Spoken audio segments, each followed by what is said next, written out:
Assalamualaikum warahmatullahi wabarakatuh. Perkenalkan, saya Sofsal Sabila dari kelas R003 dengan NIM C1B0211195. Saya akan mempresentasikan tugas dari Bapak dosen pengampu Bapak Wirmi Eka Putra dengan gelar SE MSI. Materinya yaitu konsep dasar perusahaan industri.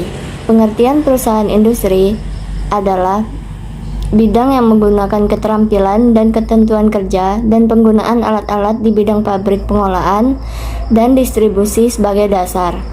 Kemudian, industri umumnya dikenal sebagai mata rantai upaya untuk lebih memenuhi kebutuhan ekonomi yang berhubungan dengan bumi, yaitu setelah pertanian, perkebunan, dan pertambangan terkait erat dengan tanah.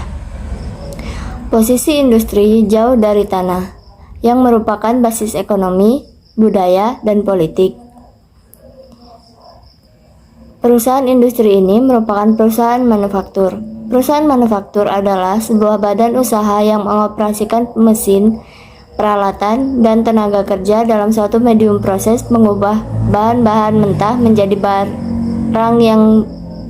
barang jadi yang memiliki nilai jual. Semua proses dan tahapan yang dilakukan dalam kegiatan manufaktur dilakukan dengan mengacu pada standar operasional prosedur atau SOP yang dimiliki oleh masing-masing satuan kerja.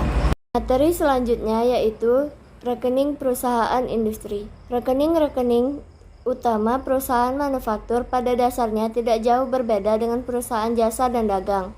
Tetapi ada rekening-rekening yang hanya digunakan dalam perusahaan manufaktur, antara lain yang pertama, rekening persediaan perusahaan manufaktur, yaitu persediaan bahan baku. Yang kedua, persediaan bahan pembantu. Yang ketiga, persediaan barang dalam proses. Yang keempat, persediaan barang jadi. Yang kedua, rekening biaya produksi. Yang pertama, biaya bahan baku atau biaya angkut pembelian bahan baku. Yang kedua, biaya tenaga kerja, insentif, upah langsung. Yang ketiga, biaya overhead pabrik atau sewa pabrik, asuransi pabrik, listrik, air, dan penyusutan. Dan yang terakhir, harga pokok produksi.